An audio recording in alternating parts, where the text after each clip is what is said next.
as the Secretary's trip to Moscow to promote the security interests of the United States and its allies.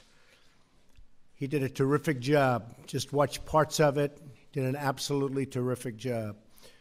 68 years ago this month, not far from where we are gathered today, President Harry Truman spoke at the signing of the North Atlantic Treaty. In the nearly 7 decades since Harry Truman spoke those words, the NATO alliance has been the bulwark of international peace and security. NATO allies defeated communism and liberated the captive nations of the Cold War. They secured the longest period of unbroken peace that Europe has ever known. This enduring partnership is rooted out of so many different things, but our common security is always number one, and our common devotion to human dignity and freedom. Since 1949, the NATO member states have more than doubled, increasing from 12 to 28. On Monday, I signed the protocol to approve the 29th, the country of Montenegro. In the coming months and years, I'll work closely with all of our NATO allies to enhance this partnership and to adapt to the challenges of the future, of which there will be many. This includes upgrading NATO to focus on today's most pressing security and all of its challenges, including migration and terrorism. We must also work together to resolve the disaster currently taking place in Syria. We are grateful for the support of NATO members and partners in their condemnation of Assad's murderous attack using the most horrible weapons. The vicious slaughter of innocent civilians with chemical weapons, including the barbaric killing of small and helpless children and babies, must be forcefully rejected by any nation that values human life. It is time to end this brutal civil war, defeat terrorists, and allow refugees to return home. In facing our common challenges, we must also ensure that NATO members meet their financial obligations and pay what they owe. Many have not been doing that. The Secretary General and I agree that other member nations must satisfy their responsibility to contribute 2% of GDP to defense. If other countries pay their fair share instead of relying on the United States to make up the difference, we will all be much more secure, and our partnership will be made that much stronger. The Secretary General and I had a productive discussion about what more NATO can do in the fight against terrorism. I complained about that a long time ago, and they made a change. And now they do fight terrorism. I said it was obsolete. It's no longer obsolete. It's my hope that NATO will take on an increased role in supporting our Iraqi partners in their battle against ISIS. I'm also sending General McMaster to Afghanistan to find out how we can make progress alongside our Afghan partners and NATO allies. Every generation has strived to adopt the NATO alliance to meet the challenges of their times. And on my visit to Brussels this spring, which I look very much forward to, we will work together to do the same. We must not be trapped by the tired thinking that so many have, but apply new solutions to face new circumstances, and that's all throughout the world.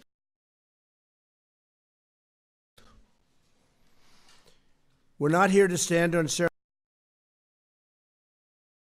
ceremony, but to develop real strategies to achieve safety, security, and peace. We're here to protect the freedom and prosperity of our citizens and to give them the future they so richly deserve. Secretary General, I'm honored to have you here today and to reaffirm our commitment to this alliance and to the enduring values that we proudly, and I mean very proudly, share. Thank you very much. Thank you for being here. Thank you. Thank you so much, Mr. President. We just had an excellent and very productive meeting, and it's really an honor to meet you for the first time here in the White House. We agree that NATO is a bedrock of security, both for Europe and for the United States. 2 world wars and a Cold War have taught us all that peace in Europe is not only important for Europeans, but is also important for the prosperity and the security of North America. So a strong NATO is good for Europe, but a strong NATO is also good for the United States. And therefore I welcome the very strong commitment of the United States to the security of Europe.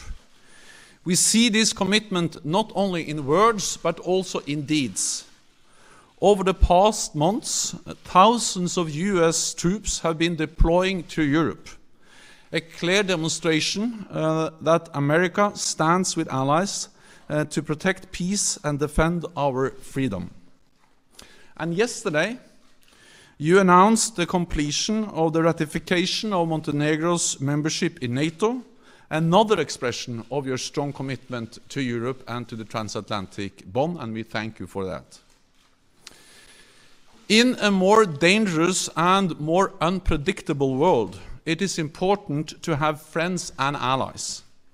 And in NATO, America has the best friends and the best allies in the world. Together, we represent half of the world's economic and military power. No other superpower has ever had such a strategic advantage. This makes the United States stronger and safer. We saw that after the 9/11 attacks on the United States. That was the first time NATO invoked our Article 5, the Collective Defense Clause. Allies sent AWACS surveillance planes to help patrol American skies. And we launched NATO's biggest military operation ever in Afghanistan. Hundreds of thousands of Europeans and Canadian soldiers have served shoulder to shoulder with American troops. More than 1,000 have paid the ultimate price. Earlier today, I laid a wreath at Arlington National Cemetery in tribute to the fallen. It was a deeply moving experience. We owe it to our servicemen and women to preserve the hard-earned gains we have made together in Afghanistan. We were reminded of their sacrifice just this week when a US soldier was killed there fighting ISIL. Our mission in Afghanistan is a major contribution to the fight against international terrorism. NATO plays a key role in many other ways also. All NATO allies are part of the global coalition to counter ISIL. And NATO provides direct support to the coalition with training for Iraqi forces in their fight against terrorists and more intelligence sharing. And you are right, we have established a new division for intelligence, which enhances our ability to fight terrorism and working together in the alliance to fight terrorism in an even more effective way. But we agreed today, you and I, that NATO can and must do more in the global fight against terrorism. In the fight against terrorism, training local forces is one of the best weapons we have. NATO has the experience, the expertise, and the staying power to make a real difference. And fighting terrorism will be an important topic when NATO leaders meet in Brussels in May. The other major topic will be fairer burden sharing in our alliance. And we had a thorough discussion on this issue today. And Mr. President, I thank you for your attention to this issue.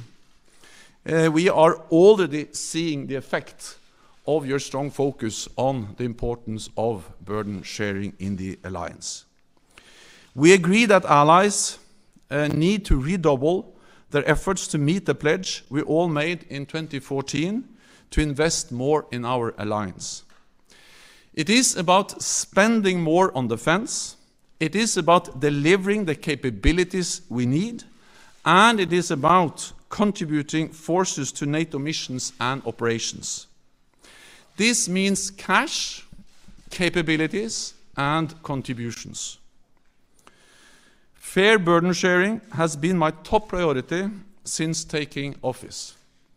We have now turned a corner. In 2016, for the first time in many years, we saw an increase in defense spending across European allies and Canada. A real increase of 3.8%, or $10 billion more for our defense. We are now working to keep up the momentum, including by developing national plans outlining how to make good on what we agreed in 2014. We know that we all need to contribute our fair share, because we need to keep our nation safe in a more dangerous world. We discussed many different topics during our meeting today, including the horrendous use of chemical weapons in Syria. Any use of chemical weapons is unacceptable, cannot go unanswered, and those responsible must be held accountable. So, Mr. President, thank you once again. I look forward to working with you to keeping the alliance strong, and I look forward to welcoming you to Brussels in May, when heads of state and government in the alliance meet there to address the challenges and the need to continue to adapt the alliance to a more challenging security environment, and to respond both to the need for fair burden sharing and stepping up our efforts to fight international terrorism. So thank you once again. Thank you very much. Great. Thank you. So we'll have a couple of questions. Jeff Mason. Thank you. Thank you, Mr. President. I'd like to ask you about two topics, if I may. First, has your view of Vladimir Putin changed after what's happened in Syria? And what is the United States prepared to do if he continues to support Assad? And on a separate question, have you made a deal after your chat last night with the president of China about China helping to rein in North Korea? And is that one reason you've decided not to label Beijing a currency manipulator? Well, I'll be speaking to, yeah. You want to go ahead? Go ahead. May I? For the Secretary General, do you believe NATO should continue to bolster its presence along the alliance's eastern border?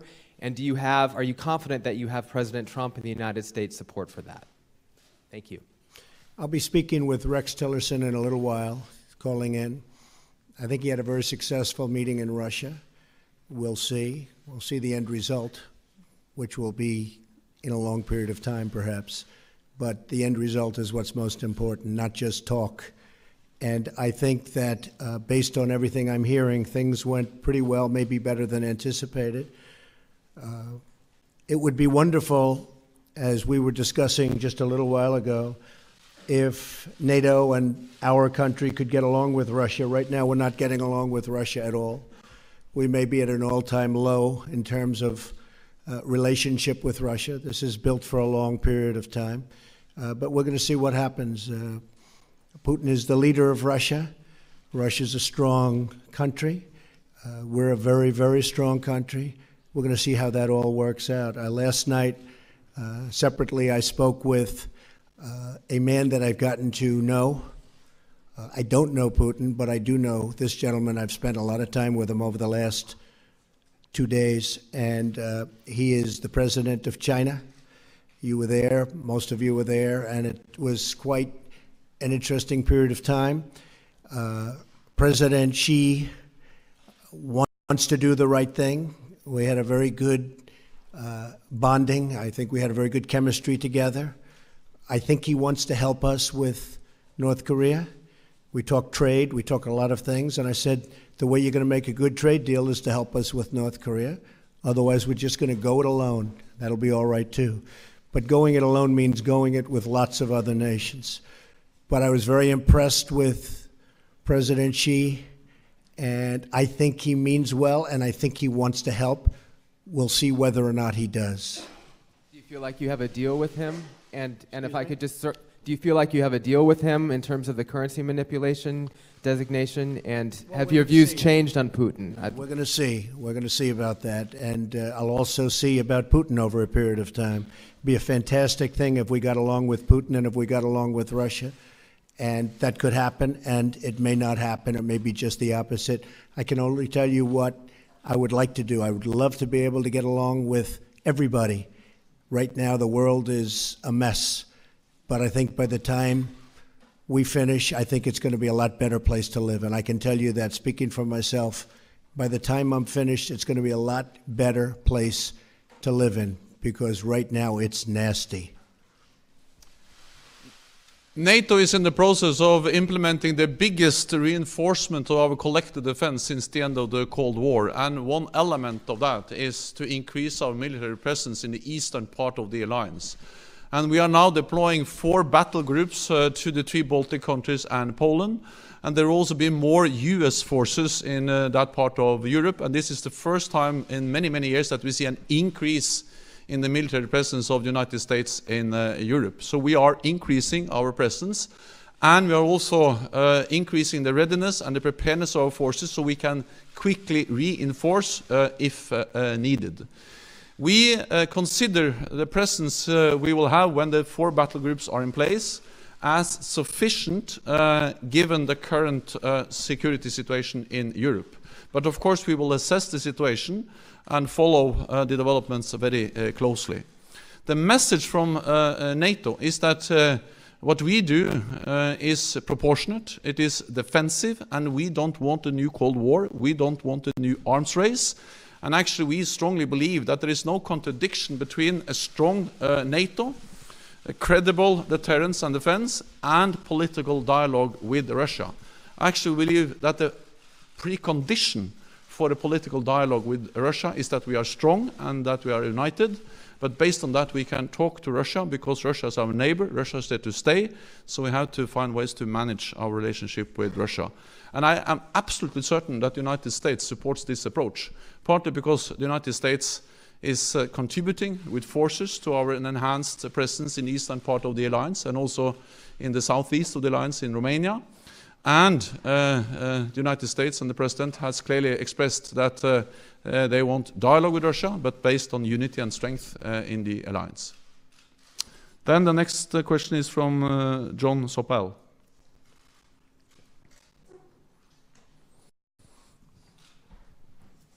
Thank you very much. Secretary General, how long do you think it will take you to persuade the other European countries to burden share? And what are you going to do to persuade them? Mr. President, could I ask you, do you think it's... I'm here to help. And Mr. President, do you think it's conceivable, what's your instinct, was it possible that Syrian forces could have launched that attack in Idlib last week without the Russians knowing? And have you been disappointed, surprised by Vladimir Putin's reaction since then? Thank you very much. I think it's certainly possible. I think it's probably unlikely. And I know they're doing investigations into that right now. I would like to think that they didn't know, but certainly they could have. They were there. So we'll find out. General Mattis is looking into it with the entire Pentagon group that does that kind of work. So it was very disappointing to see it's disappointing no matter who does it. But when you get into the gases, especially that form, it's vicious and violent, and everybody in this room saw it all too many times over the last 3 or 4 days. Young children dying, babies dying, fathers holding children in their arms that were dead children.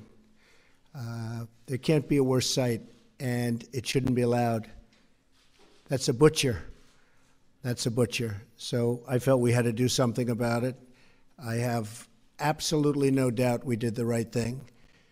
And it was very, very successfully done, as you well know. Thank you. On defense spending and burden sharing, that has been my top priority. I have raised it in all my meetings, in all capitals I have visited with prime ministers, presidents, minister of finance, and of course also defense and foreign ministers. And I expect, of course, all allies to make good on what they decided back in 2014. And the very strong and clear message from President Trump has been very helpful.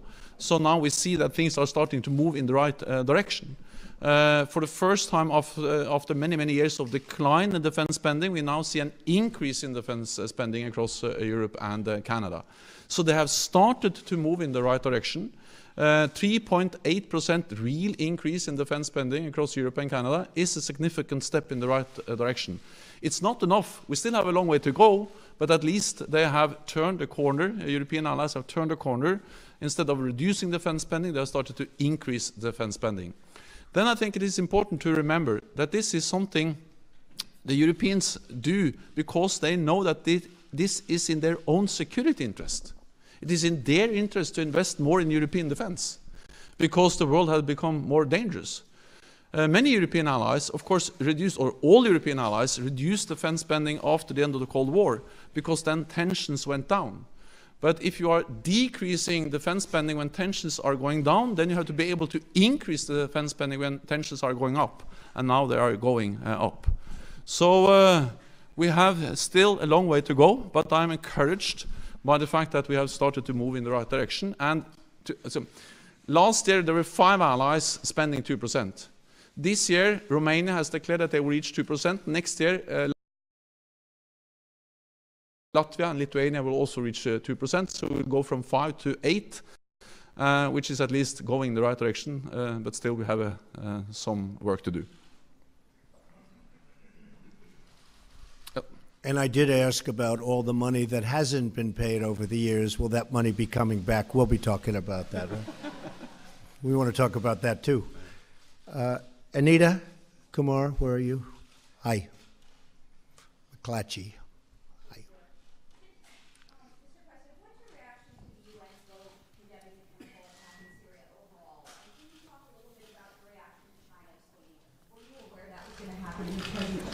About that, give you a heads up, and how does that affect your relationship? We did talk last night. I think it's wonderful that they abstained. As you know, very few people expected that. No, I was not surprised that China did abstain. Very, very few people thought that that was going to happen. So we're honored by the vote. That's the vote that should have taken place. Secretary General, you talked a little bit about Moscow, about Russia. How do you counter their aggression in general? They've been interfering in recent democratic elections. How do you counter Moscow's power? The most important thing is to have a strong alliance, to stay united and be firm and predictable in our approach to Russia. And that means that we have to invest in our collective defense. That's exactly what we are doing. Deploy more troops in the eastern part of the alliance, increase the readiness of our forces, and increase defense spending. And I welcome the very strong message from President Trump on the importance of increased defense spending. We have started to do this, so we are implementing the biggest reinforcement of our collective defense since the end of the Cold War, providing credible deterrence. But at the same time, we have to find ways to engage with Russia, to talk with Russia. Because Russia will not go away. Russia will be our biggest neighbor. And we have to find ways to live with them and to try to avoid a new Cold War, a new arms race. And that's exactly why I am very much in favor of what we call the dual-track approach to Russia. And as a former Norwegian politician, I have the experience to work with Russians because Norway is bordering Russia. And Norway was able, even during the Cold War, to develop, I would call it a pragmatic working relationship with Russia. Cooperating with them on energy, on border issues, on environment, on fishery, and also in military affairs. And that was not despite our membership in NATO, but it was because of our membership in NATO. Because NATO provided the strength, the predictability, the platform for a small country to have a political dialogue with Russia. So I strongly believe that the only way to deter Russia is to be strong, but the only way to avoid a new Cold War, avoid a new arms race, and avoid increasing tensions is to continue to engage Russia in a political dialogue and to make sure that what we do is defensive and proportionate in response to a more assertive Russia. Okay. Then I give the floor to Tove Bjørgaas.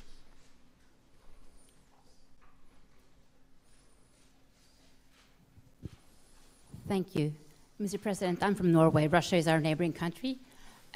What do you think Europe has to fear from Russia if this tension continues? Say it. What do you think that European countries have to fear from Russia if this tension continues? I cannot hear. I cannot understand. I'll do it again. What do you think what do you think European countries have to fear from Russia if this tension continues to escalate?